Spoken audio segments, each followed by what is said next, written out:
Esse podcast faz parte da iniciativa O Podcast é Delas. Saiba mais em opodcastedelas.com.br.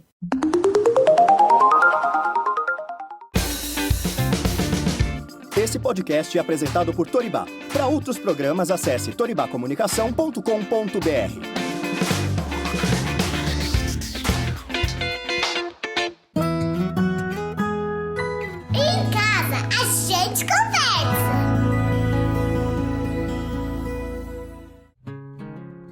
Olá, bem-vindo a mais um episódio do Em Casa a Gente Conversa. Eu sou a Thaís Maruoka e por aqui a gente conversa um pouco de tudo: maternidade, a vida da mulher, estilo de vida, saúde, autoconhecimento, técnicas terapêuticas, feminismo e tudo que pode te interessar. Então, se tiver um tema aí que você acha importante, é só enviar uma mensagem para mim nas redes sociais ou no Telegram, sugerindo um assunto que você queira ouvir que a gente traz aqui para o podcast. Então, se você ainda não segue o Instagram, vai lá. É @agenteconversa e no Facebook está como Em Casa a Gente. Por lá eu compartilho com você outras coisas além do conteúdo aqui do podcast. Então, vai lá pra gente se encontrar mais vezes também, além das quartas-feiras, que eu já trago sempre aqui um tema novo no podcast. Se quiser participar aqui desse programa enviando áudio ou perguntas, manda lá no Telegram. @agenteconversa, lá na busca você escreve isso, que daí aparece a caixa para conversar comigo por lá, pode enviar texto ou áudio, que qualquer um dos dois vem parar aqui no quadro Fala Lá em Casa, no final de cada episódio. E eu adoro receber mensagens, porque eu sinto que vocês estão participando, fica mais de perto assim, eu acho muito legal, então é só mandar. Antes de começar aqui esse episódio, eu quero agradecer a cada pessoa que contribui lá no Catarse, que faz parte dessa comunidade aqui do Em Casa a Gente Conversa, porque mais que financeiramente é uma forma de eu ver que tem mais gente acreditando aqui nesse podcast junto comigo, uma força a mais, né, para eu continuar com esse trabalho. Se você também se identifica e gosta desse podcast e quer contribuir com alguma quantia, é só entrar no catarse.me/agenteconversa. A partir de R$10 por mês já dá para ajudar. E se você não puder contribuir financeiramente, mesmo assim, continue apoiando esse trabalho para fazer chegar em mais gente esse conteúdo. Então você pode compartilhar nas redes sociais, enviar os episódios que você gostou para seus amigos, familiares, enfim. Dessa forma você também ajuda esse podcast a crescer. Então vamos para o assunto de hoje, gente. Esse é o primeiro episódio de uma série sobre educação financeira. Hoje nós vamos falar sobre como os nossos hábitos relacionados a gastar dinheiro, conseguir guardar uma quantia, estão ligados com padrões que seguimos, mesmo que inconscientemente. Então vamos falar também como tudo é ligado ao nosso emocional e que precisamos trabalhar com ele para que a gente consiga atingir o objetivo que temos. Falamos então sobre termos que enxergar cada caso como sendo único e trabalhar a pessoa de forma muito mais profunda, entendendo o motivo que a leva a agir daquela maneira com o dinheiro. Não é sobre números apenas, entende? É praticamente uma terapia para entender os padrões inconscientes que seguimos ao longo dessa nossa vida. E para isso eu converso primeiro com a Lu Santos e depois com a Lúcia Stradiotti, que são educadoras financeiras. Então vamos lá. Bem-vinda, Lu! Por favor, se apresente. Quem é você? Obrigada, Thaís. Eu sou educadora financeira sistêmica, então eu trabalho com educação financeira, mas com outro olhar. Ou seja, vamos começar então por esse outro olhar. O que é essa educação financeira, então? O que é a educação financeira? Porque ela é muito mais do que apenas números. O que envolve a educação financeira? Eu trabalhei, desde muito cedo em banco, em empresas, na área financeira. Então, eu sempre tive essa bagagem racional, prática. Então, trabalhando, com planejamento financeiro, com orçamento, com controle, gerenciando equipes em grandes empresas, tendo orçamentos assim de milhões para trabalhar. Então, eu sempre segui esse lado muito racional. Mas de uns 11 anos para cá, quando eu resolvi realmente fazer uma transição de carreira, sair do mundo corporativo e empreender, e aí eu segui nessa jornada para ser consultora financeira, trabalhar com pessoas, e não mais só com empresa ou para empresa, eu percebi que, na verdade, a nossa relação com o dinheiro, ela vai muito além do nosso racional, da nossa organização, do quanto a gente ganha, menos o quanto a gente gasta versus o quanto a gente investe. Então, a partir daquele momento eu entendi que a gente tem 3 pilares que compõem a nossa vida financeira. O racional, sim, ele é super importante, porque é a nossa organização, o nosso planejamento, a gente ter metas, ter objetivos e ter esse controle para atingir os nossos resultados.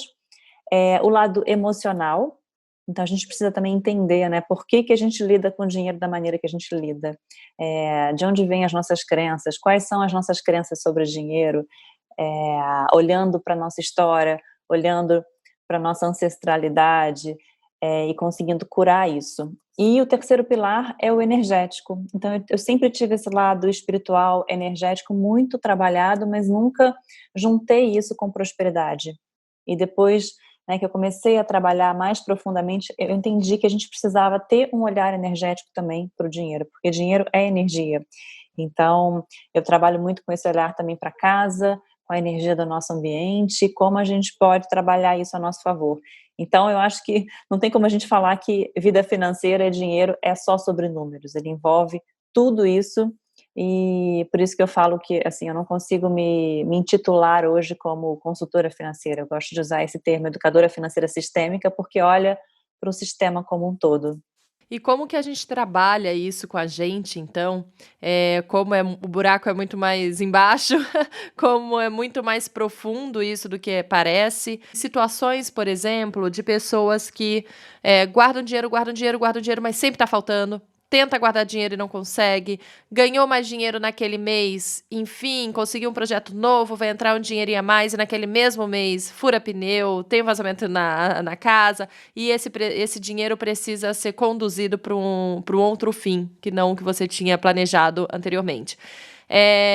Então, qual é a relação, qual é a explicação disso com base na sua experiência aí sobre educação financeira sistêmica? A gente tem, né, toda a nossa história financeira, a gente tem as nossas crenças que a gente vem construindo, eu acredito que até antes do nascimento, né, porque se a gente olhar para esse lado da epigenética, já mostra que a gente traz, né, tudo aquilo que os nossos pais, os nossos ancestrais vivenciaram no nosso DNA, e a gente traz esse registro, então a gente precisa mergulhar nesse processo de autoconhecimento, para a gente conseguir mudar qualquer coisa, não é simplesmente apertar um botão, não é uma chavinha que a gente vira de uma hora para outra, mas é realmente mergulhar nesse processo.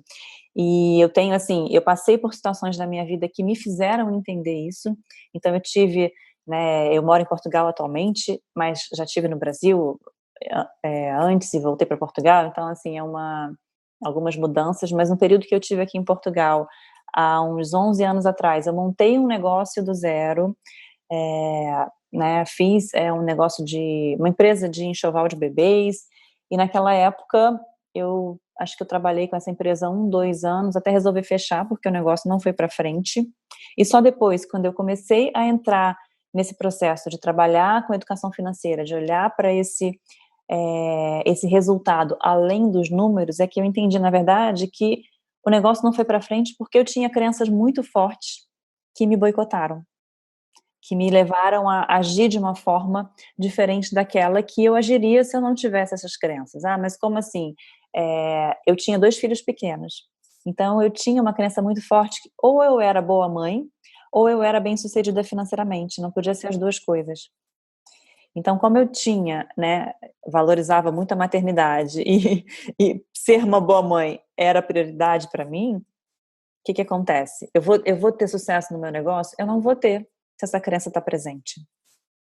Agora, eu descobri isso naquela época? Claro que não, né? Eu fechei o negócio e depois, mais para frente, olhando para mim, mergulhando nesse processo de autoconhecimento mesmo, é que eu entendi por que essa crença existia.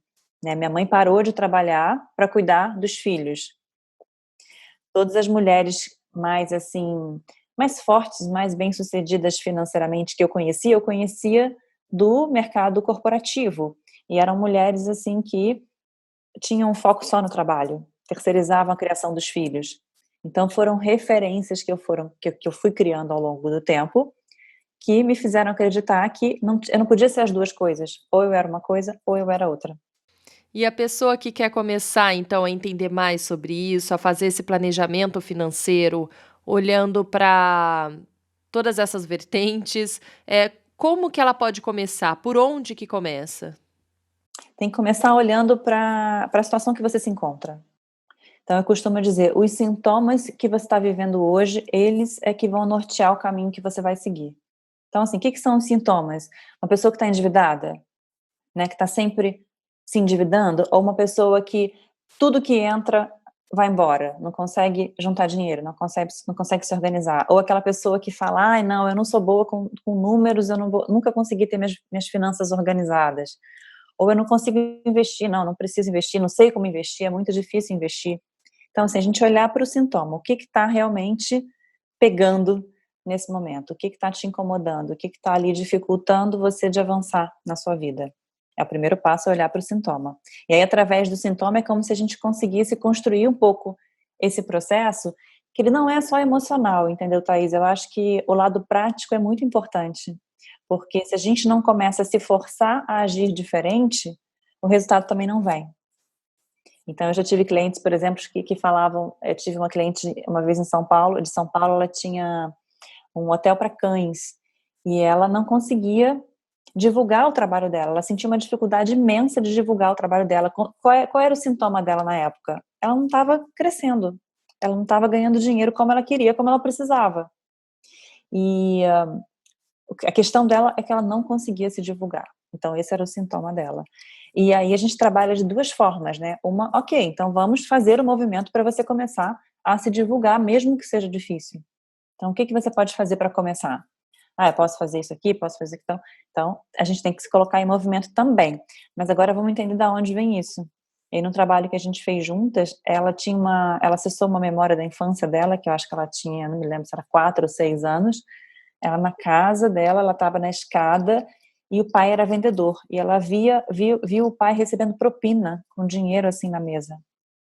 Então, aquela lembrança ficou muito marcante, né? Ficou registrada no inconsciente dela, porque essas lembranças e essas programações, essas crenças vão ficando registradas no nosso subconsciente, que criou uma associação ali de que vender era ruim, de que vender, ela seria corrupta se ela estivesse vendendo alguma coisa.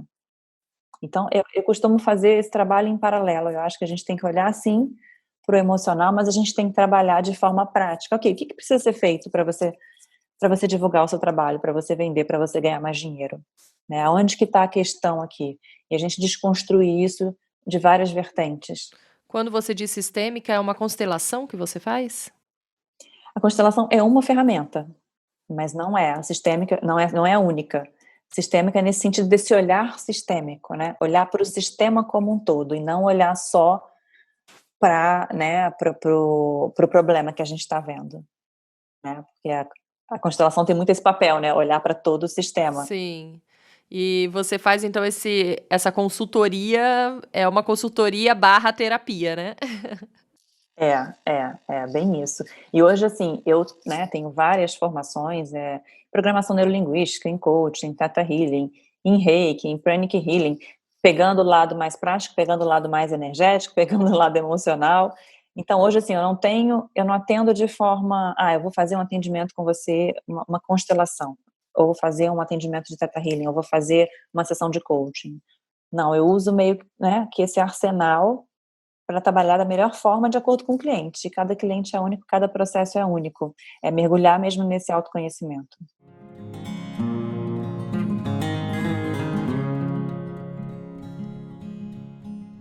E quando você disse aí para não esquecer também a forma prática, né, entender sobre finanças mesmo, entrando nisso então, como começar a se organizar? É importante anotar todos os gastos que tem, até aquele cafezinho da esquina, e por quanto tempo? Para sempre? Ou você anota por um mês para entender os gastos do seu dia a dia e depois você deixa fluir mais naturalmente? Olha, o que eu costumo fazer, né? O que eu costumo ensinar? Eu tenho até várias turmas de educação financeira. Eu estou até agora com 3 turmas para uma empresa. As empresas me contratam para treinar os funcionários para se educarem financeiramente. E é algo que eu falo muito sobre isso. Não existe uma fórmula ideal, não existe uma única maneira de você se organizar, mas você precisa se organizar. Precisa encontrar aquela maneira que vai funcionar para você. E aí pode ser planilha, pode ser aplicativo, pode ser até um caderninho que você tenha, mas desde que você encontre essa forma para você conseguir se organizar. Não tem como a gente construir o nosso futuro, não tem como a gente fazer mudanças financeiras na nossa vida se a gente não tiver essa consciência. E é isso que você perguntou, né? Muita gente fala, mas eu tenho que anotar o cafezinho. Eu não acho que a gente tem que anotar o cafezinho a vida inteira, mas acho que quando a gente está começando um processo de organização, se você não tem consciência para onde que vai o seu dinheiro, você não vai conseguir fazer mudança. E às vezes, para uma pessoa, o cafezinho, se ela tomar 3 vezes por dia numa Starbucks, pagando não sei quantos, né, reais por café, se chegar no final do ano, o que ela gasta em café daria para fazer uma viagem. E aí, o que isso vai trazer de informação? Será que realmente o meu dinheiro está indo para aquilo que eu acho que ele tem que ir? Será que, né? E aí mistura esse conceito que eu te falei de dinheiro e de energia, né? Aonde a gente coloca o nosso dinheiro, a gente está colocando a nossa energia. E energia circula. Então, se eu estou colocando, né? Eu costumo até brincar com as pessoas e falo, me mostra o seu extrato que eu vou te dizer para onde está indo a sua prioridade. O que realmente você está priorizando na sua vida. Porque aonde a gente está colocando o nosso dinheiro, a gente está colocando a nossa energia e a gente está priorizando as coisas na nossa vida. E só você realmente olhando, ok, né? Eu costumo dizer que a gente precisa de uns 2, 3 meses de histórico, de mapeamento, para começar a analisar, né? Porque um mês é muito pouco. A gente tem a sazonalidade, se é um mês de férias, se é um mês, né, de Covid, que a gente está mais em casa, se é um mês em que você fez uma compra maior ou menor. Então, a gente precisa de um histórico de 3 meses para olhar e entender, ok, né, esse é o meu padrão de consumo. E o que eu posso fazer a partir daqui? Então, olhando para esse histórico, você vai entender, caramba, será que realmente meu dinheiro está indo para aquilo que eu quero, para aquilo que eu preciso, para aquilo que é importante para a minha vida nesse momento? E mesmo as pessoas que ganham bem pouco, estão sempre assim apertadas, bem ali, né? Sempre justo para conseguir pagar cada continha, também conseguem se organizar para poder sobrar um dinheirinho todo mês, para ela poder ter uns planos com esse dinheiro, ou ter até uma reserva lá. É possível sempre guardar isso? E se sim, como? Primeiro guarda o dinheiro, depois paga as contas, ou de que forma você acha que flui melhor? Eu acho que é possível para todo mundo. Isso não está relacionado ao quanto você ganha, tá? Mas ao seu comportamento face ao que você ganha. E eu falo isso porque eu já atendi pessoas com uma renda mais baixa e já atendi pessoas com rendas altíssimas e que estavam endividadas, estavam super endividadas. Porque o que acontece, na verdade? A gente vai construindo o nosso padrão de vida, muitas vezes, acima daquilo que a gente ganha. Né, esse é o nosso grande erro. Por quê? Porque existe, né, cheque especial, existe cartão de crédito, existe todas aquelas coisas que nós aprendemos que são importantes, que a gente precisa ter para se sentir bem. E hoje a gente sabe que não é nada disso que vai fazer a gente se sentir bem. O buraco é bem mais embaixo, mas a gente aprendeu a acumular, porque eu preciso ter uma casa assim, porque eu preciso ter um carro assim, porque eu preciso ter o tênis dessa marca, porque eu preciso usar, né, o relógio assim, ter o telefone assim. Então, não tem a ver com o quanto você tem a ver com a forma que você lida com o dinheiro que você tem. O importante é a gente sair desse automático de consumir, porque naturalmente o que acontece? Uma pessoa vai lá, recebe um aumento, ou passa a ganhar mais, ela não pega essa diferença e vai pensar no futuro dela, e vai aplicar esse dinheiro, e vai pensar onde é que ela vai investir. O que a gente faz naturalmente? A gente já pensa o que a gente pode comprar, a gente já pensa qual é o carro que a gente pode trocar, ou o que a gente vai comprar com esse dinheiro, ou que bairro que a gente vai morar agora, ou que reforma a gente vai fazer na casa.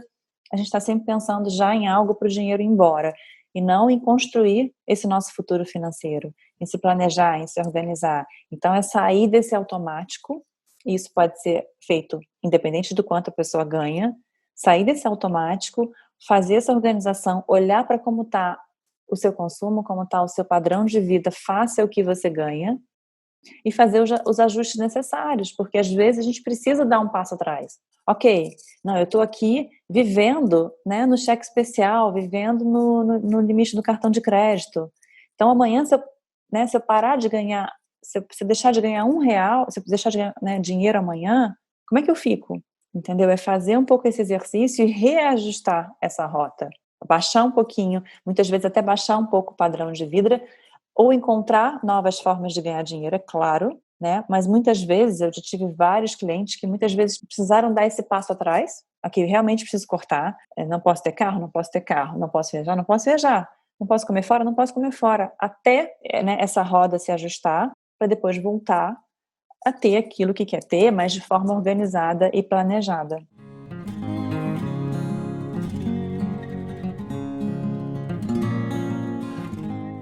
E quando você diz que dinheiro é energia, se a gente colocar uma meta para aquele dinheiro guardado, ele flui melhor, a gente consegue juntar de uma forma mais fluida mesmo, é mais natural, consegue esse como se fosse assim abrir para o universo, né? Agora vou conseguir. Do que eu começar a guardar um dinheiro sem um destino para ele, quero aquele dinheiro só para realmente ter uma reserva ou, né, ainda vou ver para que eu vou usar, ou não influencia. Eu acredito que influencia totalmente. E de duas formas, não só energeticamente, mas também racionalmente. Porque quem não, né, não acredita muito nesse lado energético pode também pensar nisso de forma racional. Por quê? Alguém quer ter dinheiro para guardar no colchão? Alguém quer ter dinheiro para simplesmente deixar lá para o banco? Ou a gente sabe que a gente não leva, né, nenhum dinheiro para o caixão com a gente quando a gente morre. Então, assim, ter dinheiro por ter dinheiro não motiva em nada. Não nos motiva em nada. Então aí é muito mais fácil o dinheiro ir embora. Por quê? Porque se eu tenho o dinheiro guardado, se eu estou com o dinheiro na minha carteira, se eu estou com o dinheiro no banco, que ele não tem um propósito, o que acontece? Surgiu uma coisa legal, e sempre surge, né? Porque o que mais inventam hoje são coisas legais para a gente consumir. Você vai lá e fala, nossa, não, eu preciso disso, e compra. Porque seu dinheiro está ali dando mole, vamos pensar assim, né? E olhando para o lado energético, o dinheiro está para circular, o dinheiro não está para ficar parado. Então aquilo que você falou lá no começo comigo, né? Às vezes acontece, você está com dinheiro lá na conta, deu problema no carro, aconteceu uma situação que você precisa gastar. Por quê? Se você pensar energeticamente, o dinheiro não é para ficar parado. E quando você cria uma meta, e uma meta positiva, uma meta que está realmente conectada ao seu propósito, aos seus sonhos, aquilo que você quer para sua vida, você se conecta a essa meta.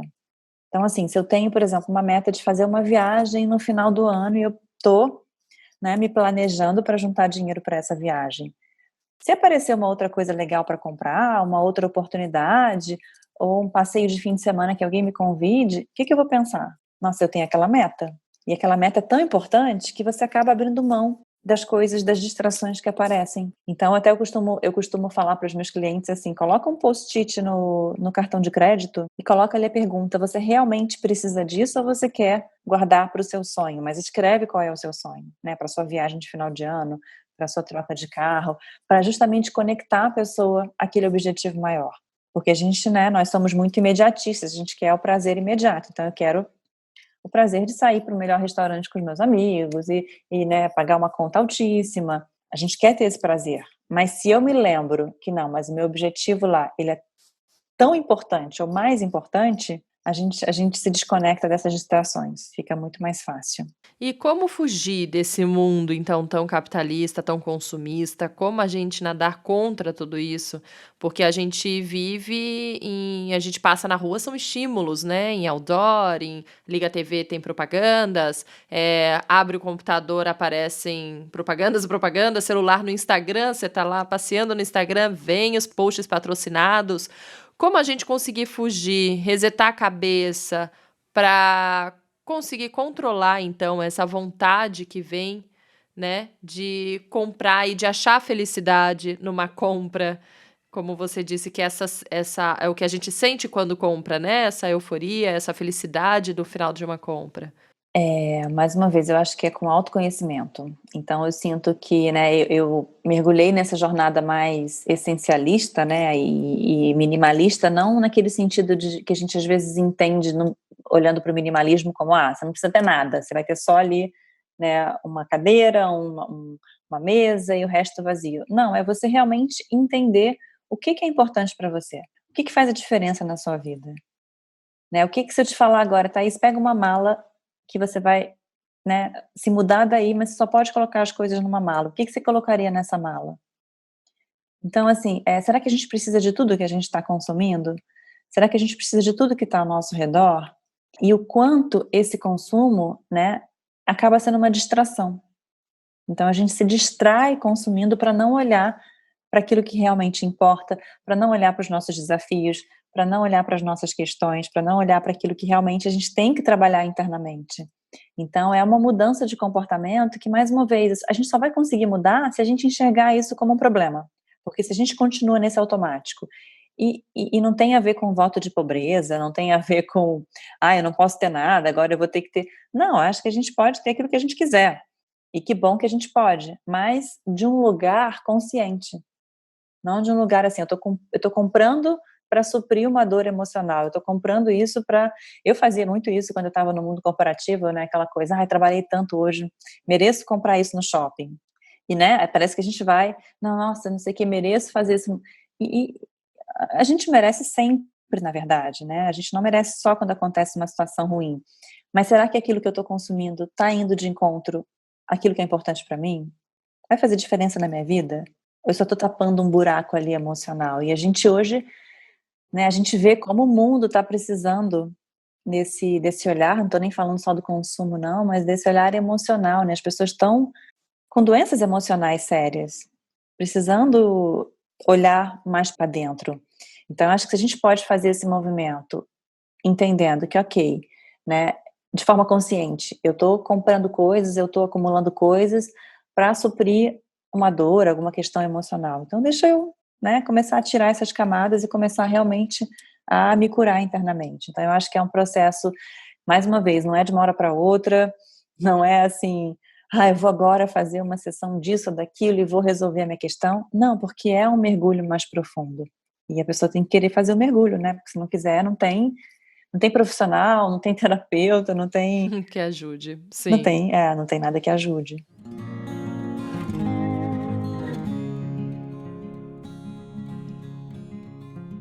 Para pessoa que não gosta muito, acha difícil esses números e se organizar financeiramente, tem algum aplicativo fácil aí que você indica para poder marcar os gastos mesmos, né? Como a gente estava falando, almocei ali, comprei ali, eu tomei um cafezinho ali na esquina, para eu conseguir marcar, ao invés de um caderninho, o que você indica aí de aplicativo que seja um aplicativo fácil de ser usado?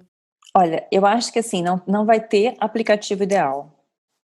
Tá? E tem vários aplicativos, eu mesmo tenho aqui vários no meu celular que depois eu posso indicar, mas a pessoa precisa experimentar o que vai funcionar. E se quer pelo caminho mais simples, cria um bloco de notas no telefone, ou então faz um grupo no WhatsApp com alguém, depois tira essa pessoa, fica só você, um Eu grupo já fiz que isso. você, né, você e você mesmo, você vai ali anotando e mandando ali, aí chega no final da semana, você já tem ali relacionado para onde foi o seu dinheiro.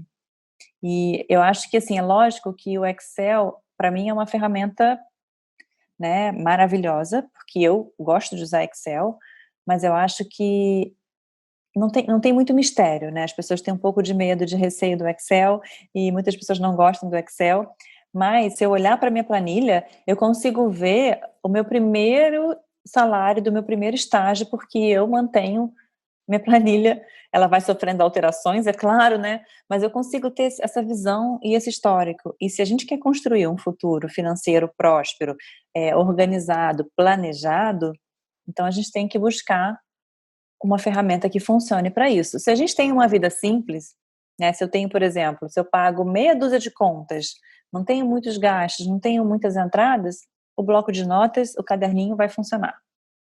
Agora, se você quer começar a investir, ou se você, por exemplo, quem empreende, quem tem um negócio, não tem como fugir dessa organização financeira.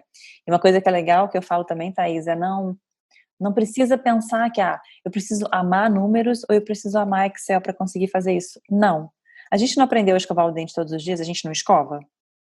E por que a gente escova? É porque você gosta de escovar o dente? Não, porque você sabe que se você não escovar o dente, a consequência disso são os dentes ruins.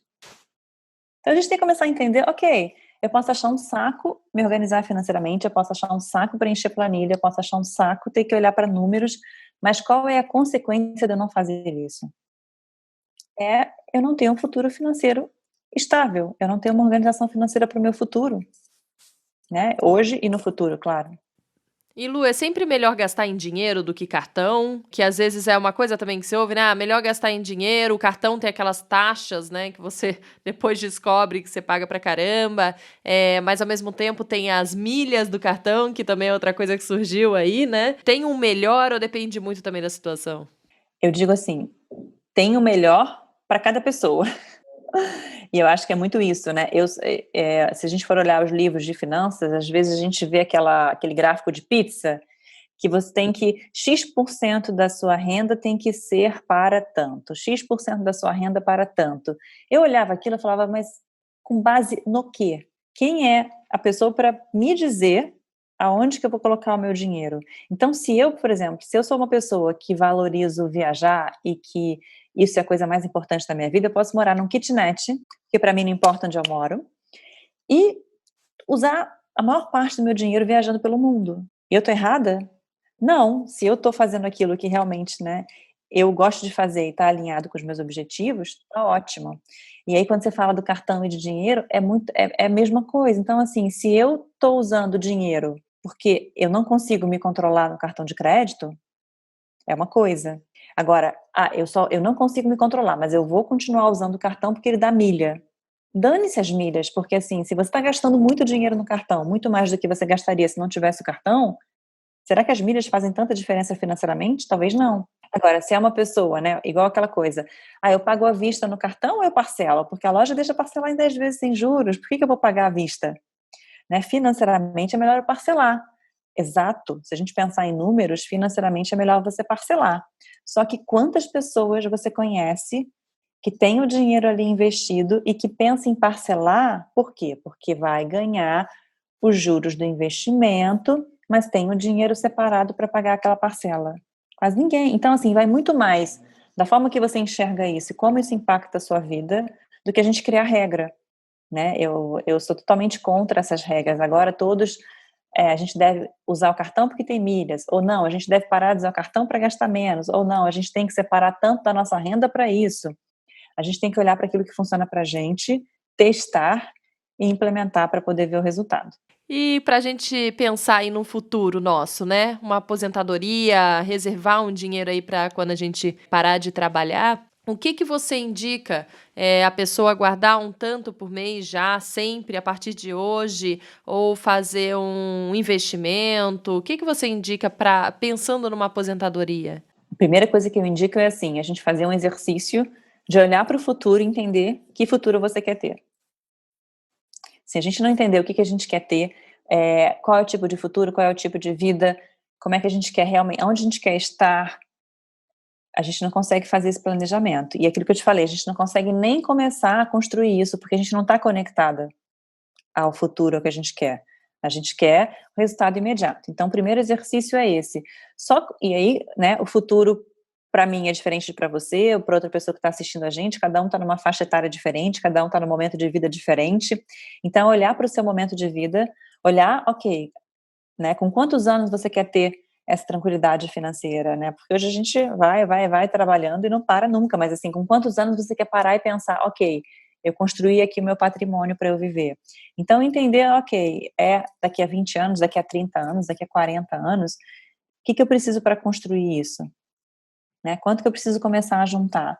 E aí o que você falou, não importa, você pode começar a juntar R$20, R$50, se for o possível nesse momento, mas você já está construindo esse patrimônio, você já está deixando de gastar esse dinheiro em coisas que são supérfluas ou coisas que vão te dar um alívio momentâneo, e você está investindo no seu futuro. Como você vai investir depende do seu perfil. Então tem pessoas que são mais arrojadas e vão lá para fundos de ações, vão entrar no mercado da bolsa, porque gostam disso, querem fazer isso, ótimo. Tem pessoas que são mais conservadoras, que mesmo que decidam deixar o dinheiro numa poupança, que é lógico que não é a melhor opção, mas estão ali com o dinheirozinho lá guardadinho, estão se organizando, planejando. Tem pessoas que querem construir esse futuro comprando imóveis. Então, assim, vai muito do perfil de cada um, mas precisa olhar o que é importante para você, como é que você quer chegar lá e qual é o seu perfil, né? Como é que você se vê nesse mundo financeiro para ir alinhado com seus valores, né? E com seu perfil, e não a gente ir contra. Então, antes desse momento que a gente está vivendo agora, tiveram muitas pessoas que, eu vou investir em bolsa, vou investir em ação. A pessoa foi lá, pegou toda a reserva dela, colocou em uma outra ação, em um outro fundo. E aí entrou essa situação, essa crise, né? O mercado foi lá abaixo, pessoas que perderam o emprego ou que tiveram que buscar dinheiro de algum lugar, não tinham, porque, né? Colocaram todo o dinheiro ali. Então, a gente precisa olhar com calma, né? Estudar, não fazer nenhum movimento, porque todo mundo está fazendo, porque eu vi um youtuber ou alguém no Instagram falando que esse fundo é bom, que eu tenho que começar a fazer esse movimento. Não, olha para você. O que você quer fazer? O que faz sentido para você? O que vai te deixar tranquila e segura em relação ao seu dinheiro? É como se todo mundo coubesse na mesma caixinha, né? E o que a gente mais vê por aí é isso, é aquelas receitas prontas, planilhas prontas, segue isso que vai dar certo. Mas eu vivo uma vida completamente diferente da sua, para uma de nós vai dar errado, né? Com Não certeza. tem como dar certo para todo mundo.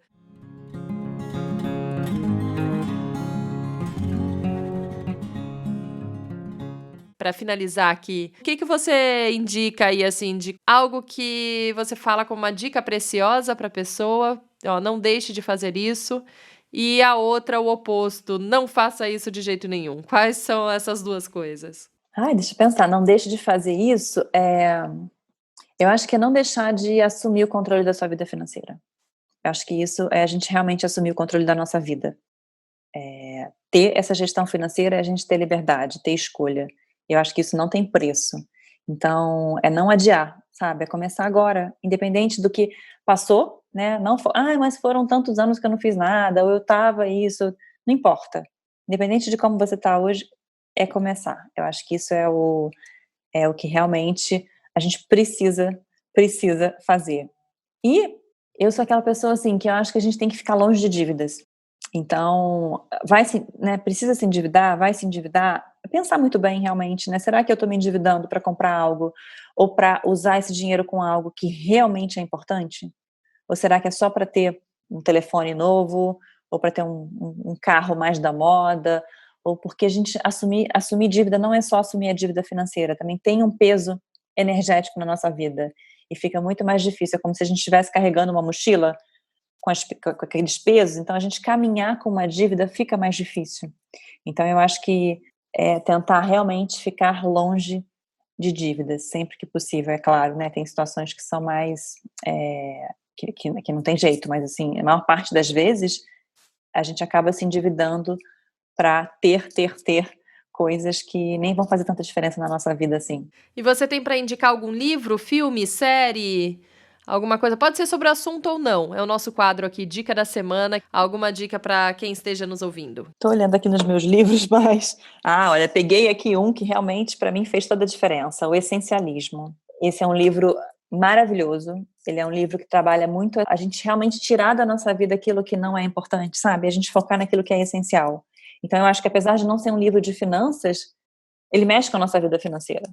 Porque se você começa a olhar realmente, né, e colocar energia naquilo que é importante, a nossa vida financeira vai acompanhando isso.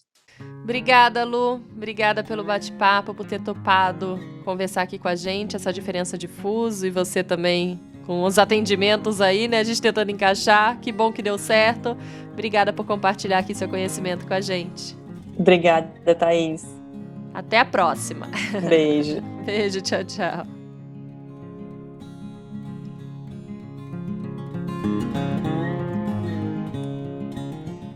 Como a gente viu aqui, falar de educação financeira vai muito além de apenas fazer planilhas, né? Se organizar financeiramente. É entender o que nos leva a agir daquela forma, é se conectar, se autoconhecer. O consumo está muito ligado ao nosso lado emocional. E por isso quero conversar aqui agora com a Lúcia Stradiotti. Lúcia, seja muito bem-vinda aqui ao Em Casa a gente Conversa e se apresente. Quem é você? Muito obrigada. Obrigada primeiramente pelo convite. Eu sou a Lúcia Stradiotti, sou educadora financeira e mentora de mães e mulheres. E também tenho um projeto de educação financeira para crianças, junto com a minha sócia, Luciana Santos. Legal, que daí hoje a gente vai falar sobre a educação financeira de um âmbito mais emocional, né? E trazer também esse lado da criança. Então, vamos começar, assim, por esse do emocional, que eu acho muito interessante como tá ligado, né? A gente não percebe, mas o consumismo, a nossa vontade lá de comprar aquela coisa tá muito ligado ao emocional, o controle do dinheiro, né? E como que é essa ligação? Por que tem tanta ligação e é difícil controlar em momentos até a gente sabe que não precisa, mas acaba querendo comprar? Bom, é importante a gente saber que, na verdade, a grande maioria das nossas decisões financeiras são tomadas pelas emoções. Nosso cérebro, apesar de ser um cérebro só, ele tem dois sistemas, o emocional e o racional. E o que acontece é que o emocional, ele é mais rápido, né? Ele é o sistema quente. E aí, o tempo todo, ele tá agindo enquanto o nosso racional tá dormindo. Não, por acaso, né? Todo o sistema de marketing, a mídia, a propaganda, tá sempre voltada para falar com o nosso sistema emocional. Então, é lógico que a gente está lá passeando no shopping, por exemplo, entra numa loja que tem uma iluminação maravilhosa, tem um aroma gostoso, um espelho que te faz, né, sentir acolhida, e aí tudo ali naquele lugar, naquele ambiente, está conversando com o teu sistema emocional. Naquele momento, o racional está dormindo, está quietinho, né? Então, a gente toma a decisão da compra, muitas vezes, tomada por essas emoções. Agora, é importante a gente saber que tem muita coisa por trás das emoções, né? Porque elas são sempre regidas pelas nossas crenças e que estão lá no nosso inconsciente. Então, é o que eu falo, né? Tem aquela metáfora do iceberg. A gente acha que é só aquela pontinha, né? Que é a parte racional, que é a parte dos números do dinheiro, mas, na verdade, são aqueles outros 90% que ficam submersos que realmente estão determinando o que a gente faz com o nosso dinheiro, a forma como a gente faz, né? E o porquê a gente faz isso, que é a parte mais importante. E como a gente trabalhar isso? Como a gente olhar para essa parte de baixo do iceberg? Bom, eu sempre nos atendimentos, né, eu deixo muito claro para as pessoas. Muita gente se preocupa com, eu vou então cortar gasto. Nossa, eu estou gastando muito com isso aqui. E na verdade não é o que você compra, né? É por quê. A gente precisa olhar para esse porquê. Então, a primeira coisa que você precisa fazer é começar a identificar como é que você se sente quando o assunto é dinheiro, como é que você se sente quando você olha para as suas contas, pega tua fatura do cartão do último mês, olha para cada um dos gastos e aí você vai pensar, tá, por que eu comprei isso? Eu realmente queria, né? Eu precisava. Tem uma grande diferença entre querer e precisar. Tem uma diferença maior ainda entre poder, né? E o cartão de crédito dá pra gente essa falsa sensação de poder. Então, muitas vezes a gente comprou algo que a gente não precisava e que a gente nem queria tanto assim, mas na hora foi levado a pensar que queria.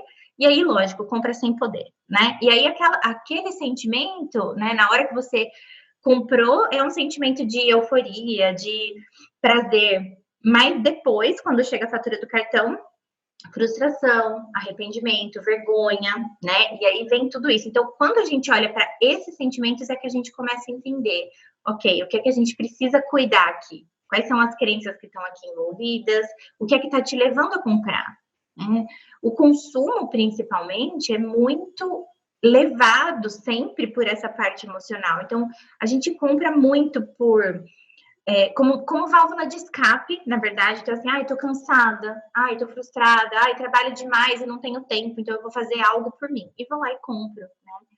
E muitas vezes, realmente, assim, ou por TPM, ou por tristeza, ou por, né, como forma de compensar algo que não está bom na tua vida. Ou seja, sempre emocional. Então, a gente parte daí, a gente parte fazendo essa autoanálise e essa autoobservação. E aí, por isso que quando fala em melhorar a vida financeira, envolve muito mais do que números, né?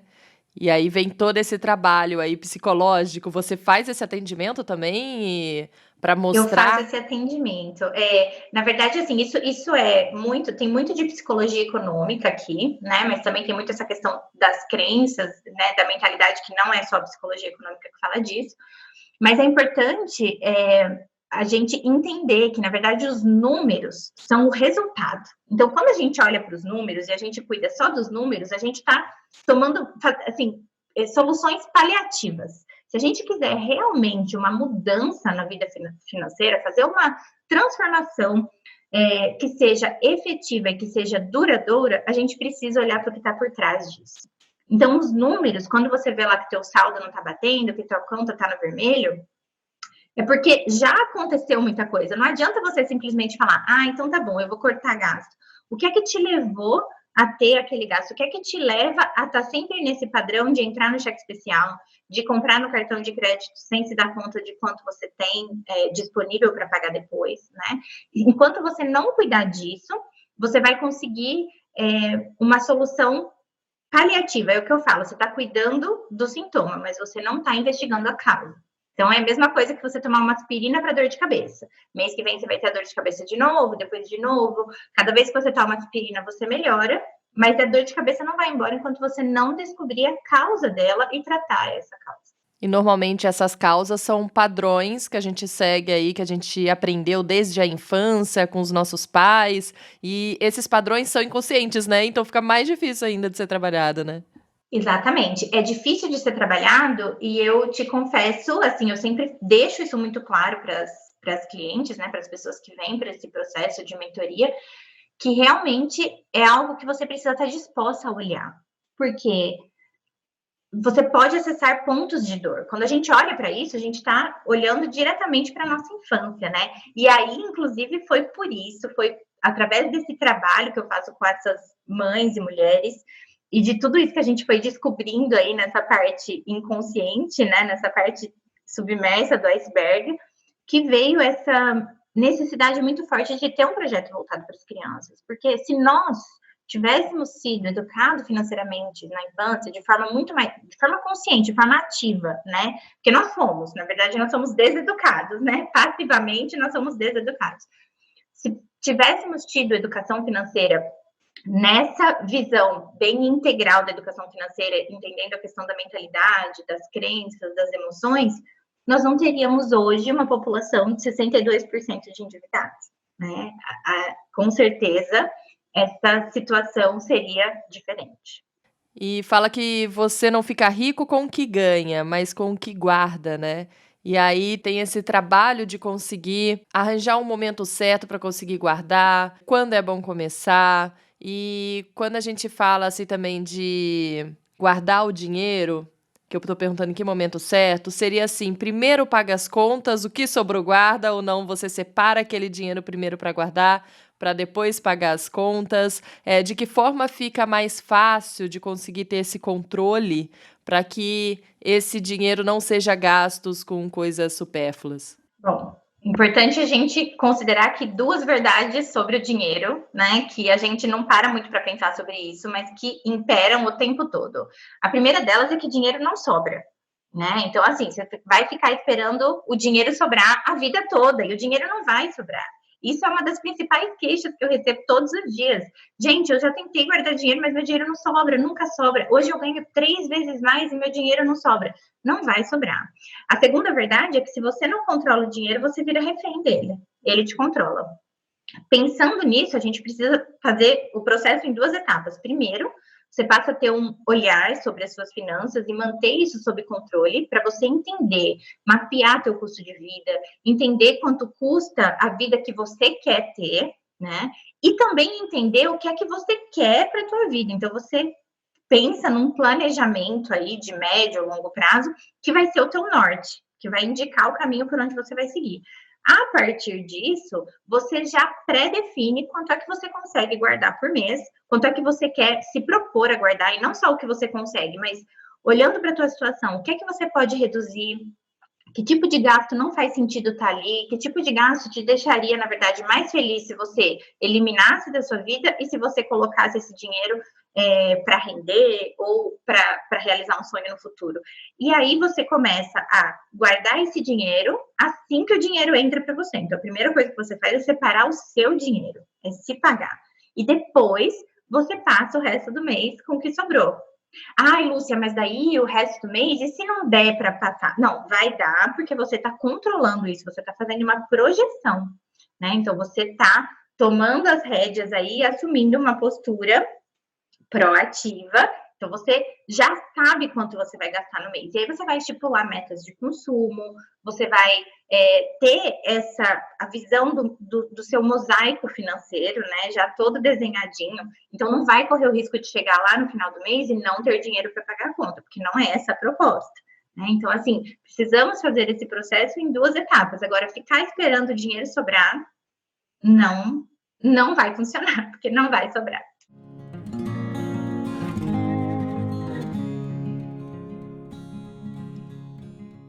Inclusive, o dinheiro, ele flui, ele é uma energia fluida. Então, o dinheiro, ele só faz sentido na nossa vida se ele entrar e sair, e entrar e sair. sair. Então, a gente precisa confiar nesse fluxo e é lógico que até para a economia funcionar, né, para o nosso sistema funcionar, precisamos agir dessa forma. É por isso que eu falo que dinheiro guardado não é sinal de saúde financeira, porque se você guarda esse dinheiro simplesmente para ter um dinheiro guardado, você não sabe, né, o que você vai fazer com ele, isso não é saúde.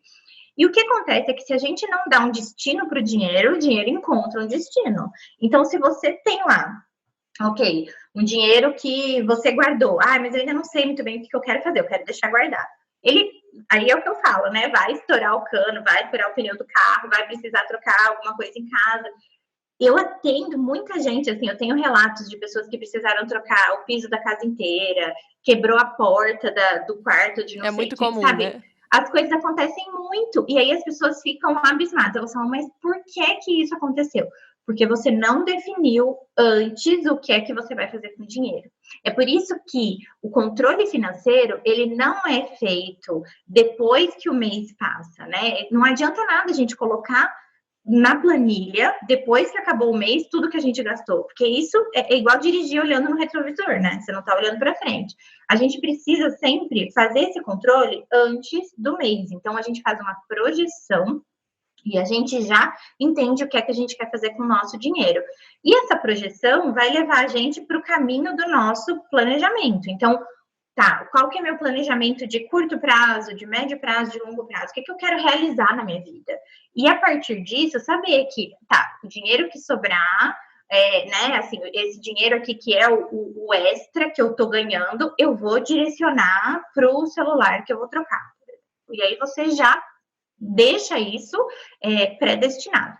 Uma outra coisa que também que é importante é que as pessoas, quando fazem essa projeção numa primeira vez, elas esquecem de um fator, que é o fator imprevisibilidade, que todo mundo passa por isso. Então, não dá também para você montar o teu planejamento financeiro e deixar aquele valor justinho, como se nenhum imprevisto fosse acontecer.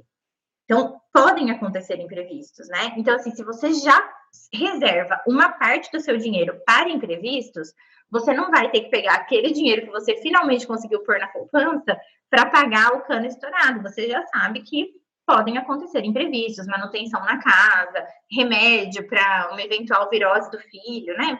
Vai acontecer. Então, assim, já conta com isso e já inclui isso também no teu orçamento. E, Lúcia, a pandemia mostrou aqui pra gente como tudo é incerto, né? Pode acontecer a qualquer momento, um imprevisto desses, e que a gente precisa estar preparado, né, para momentos como esses financeiramente. Qual a quantia ideal que você vê aí como reserva que a gente tenha que ter guardado?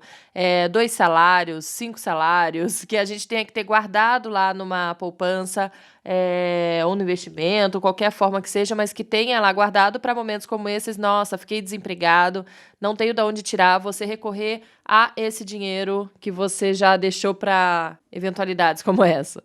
Eu gosto de chamar essa reserva de reserva da tranquilidade ou das possibilidades. Primeira coisa, né? Não gosto de falar em reserva de emergência porque tá focando em algo negativo, né? Numa emergência acontecendo.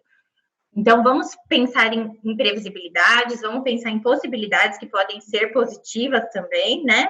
E uma poupança, uma reserva que te deixe tranquila. E aí, essa questão do valor é muito relativa, porque depende do que é essa tranquilidade para você, né? Tem gente que fica tranquila com 1 mês de dinheiro guardado, tem gente que precisa de 1 ano. Então, isso depende muito do perfil da pessoa. O que se fala, assim, o usual é que você tenha pelo menos 6 meses de custo de vida guardado numa poupança da tranquilidade, numa reserva da tranquilidade, tá? E aí, isso você vai definir, lógico, de acordo com a tua possibilidade, de acordo também com o que você sente. Porque não adianta, tem gente que tem um perfil mais conservador e que se a gente fala em 6 meses, a pessoa já passa mal, porque ela precisa de mais, né? E tem gente que não, que tem um perfil mais, mais tranquilo, que confia bastante que as coisas acontecem, então que ela pode ficar tranquila com 2 meses de fluxo e tá tudo bem. Então, eu acho que isso é uma decisão pessoal, né? Eu não gosto muito de falar em porcentagem, você tem que, né, X% da sua renda tem que ir para reserva. Não, eu acho que isso é muito relativo e muito pessoal, mas você precisa pensar sobre isso. Então, é uma decisão sua, mas que precisa ser tomada. Então, você tem que estipular esse valor e essa meta e fazer isso acontecer.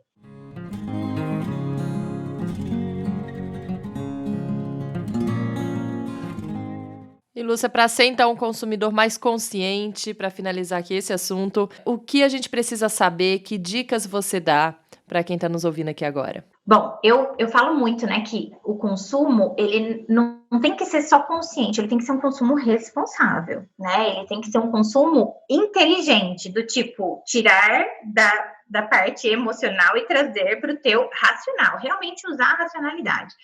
Algumas dicas super rápidas e super simples de a gente fazer ajudam muito nessa hora. Então, por exemplo, hoje em dia, né, com pandemia, a gente não está falando de ir para o shopping, mas vamos pensar no contexto de compra online, que eu acho que facilitou ainda mais para quem é consumista, né? No toque do celular já consegue comprar alguma coisa.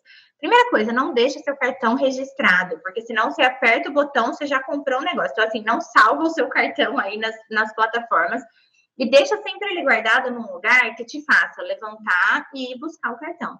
Porque nesse processo de, ok, agora eu preciso finalizar a compra, eu vou levantar e vou pegar meu cartão, você vai respirando consciente, você vai pensando em algumas coisas que podem te ajudar a trazer essa questão para a consciência. Então, eu realmente preciso disso? Esse é o melhor preço que eu posso achar desse produto nesse momento? Ou a melhor custo-benefício? Se eu comprar isso agora, eu vou usar do meu potencial financeiro para realizar aquilo que eu realmente quero realizar, né? Será que essa compra é por impulso ou uma compra que eu estou planejando? Será que eu posso esperar para fazer isso num momento melhor? Se eu comprar isso agora, eu vou comprometer o orçamento do mês e vou acabar deixando de pagar alguma outra coisa, ou vou me enrolar no cartão? Então, às vezes você precisa de 5 minutos para fazer essa ponderação, né? Nem isso. Então, você precisa de um tempinho entre colocar as suas compras no carrinho, né? E aí isso serve tanto para o momento, né? Quando você está lá fazendo compras presenciais, quanto para o online. Então, alguns minutinhos entre colocar no carrinho e tomar a decisão de fazer o pagamento. Porque daí você, nesse momento, você se conecta, você entende que você está ali no momento presente e dá um tempo para o teu lado racional agir. Acontece muito, né? Eu digo para as minhas clientes colocarem sempre numa lista. Quer comprar? Coloca na lista. Não fica olhando essas coisas de, últimos dias, últimas horas, assim, promoção só hoje. Não. Coloca na lista o que você quer e se amanhã esse item ainda fizer sentido para você, você vai e compra. Mas, muito provavelmente, 90% das coisas que você colocou na lista que você queria vão acabar ficando lá e você vai riscar depois porque elas deixaram de fazer sentido. Então, são dicas simples, mas que são muito efetivas para a gente poder praticar esse consumo mais responsável, que é bom não só para o mundo, mas é bom para a gente, né? Melhora, inclusive, a nossa autoestima quando a gente começa a assumir o controle desse nosso comportamento. Lúcia, muito obrigada pelas dicas que você deu aqui. Queria só mais uma dica, que é a dica da semana. O que você tem aí para indicar para gente? Filme, série, música, livro, um lugar, uma dica que você queira dar para quem está nos ouvindo? Olha, um livro que abriu muito a minha cabeça com relação a essa percepção, né, do quanto a nossa mente está o tempo todo, né, essas crenças e as nossas emoções estão tomando as nossas decisões financeiras, é A Mente Acima do Dinheiro, é de 2 psicólogos econômicos, que são o Brad e o Ted Clontz, e é um livro super fácil de ler, que traz exemplos da vida real, de vários pacientes que eles atenderam, e que realmente, assim, expande a nossa consciência sobre esse assunto. Então, deixo a dica aí para quem quiser. Legal, obrigada. E as pessoas que queiram conhecer mais seu trabalho, onde te encontram? Bom, eu tenho o Instagram, Lúcia Stradiotti, e tenho também um canal no YouTube. O canal no YouTube é Mãe por Inteiro. Tenho um canal no Telegram também, que também é Mãe por Inteiro, e onde eu compartilho, né, conteúdo gratuito semanal. Eu acho que só por aí você já tem bastante coisa para começar a estudar um pouquinho mais sobre o assunto. E tem mais um perfil no Instagram, que é o Educação Financeira na Infância, que é esse projeto que eu tenho junto com a minha sócia, Luciana Santos. Legal, e que você vai voltar aqui no próximo episódio para poder falar sobre isso. Obrigada, Lúcia. Obrigada a você, agradeço, viu? E antes de terminar aqui o programa, eu queria agradecer também aos parceiros do Em Casa a Gente Conversa, que também são empresas que dão descontos aí para quem se interessar. São empresas que eu gosto muito. É só entrar lá na internet, conhecer um pouquinho o trabalho deles, que eles são parceiros aqui do podcast, e quem contribui mensalmente lá no catarse.me/agenteconversa, que eu comentei aqui no começo do programa, tem desconto com essas empresas daqui. E as empresas são o Ateliê Serenando, que é de marcenaria e decoração, Trama Livre, de panos de prato representativos, a Egli Prema, que vende colar de âmbar e também tem terapias corporais, como reiki, massagens orientais, tem vários tipos, vai lá conhecer o trabalho dela. Tem também a Instinto Fotografia e Filme, que registra ensaios, eventos, partos humanizados. A Good Acessórios, que vende colares de amamentação e mordedores. Eles fazem entrega para todo o Brasil, viu? Tem também a Nino e Bela, que é de moda infantil. A Raquel Ribeiro e o Eliel Paiva, que atendem Theta Healing. Se você não conhece esse tipo aí de terapia, tem um podcast inteirinho só sobre Theta Healing, constelação familiar. Tem também Helena Coloma, que é maquiadora maravilhosa. Ela vende também um curso de automaquiagem. Então, mesmo que você não seja de Campinas ou região para maquiar com ela, tem esse curso maravilhoso de automaquiagem dela. Vai lá dar uma olhada também. E tem a Muriqui, moda infantil, que vende também, entrega para todo o Brasil, e a Nelly Valderramas, que faz depilação, sobrancelha e massagem. Ela atende aqui em Campinas. Então, quem for aqui da região, dá para também fazer com ela. Muito obrigada aqui a todos os parceiros, então, do Em Casa a Gente Conversa, e quero agradecer a você também, que está aqui comigo mais uma vez. A gente se vê na quarta-feira que vem com assunto novo aqui. Muito obrigada e até lá. Tchau, tchau.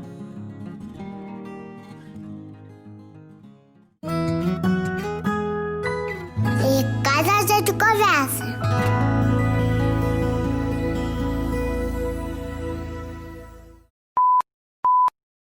Você ouviu um programa participante da rede Podcast é Delas, uma iniciativa que fornece toda a infraestrutura necessária para mulheres hospedarem e publicarem os seus podcasts. Para fazer parte, entre em contato conosco através do site opodcastadelas.com.br ou através das nossas redes sociais, como @opodcastadelas.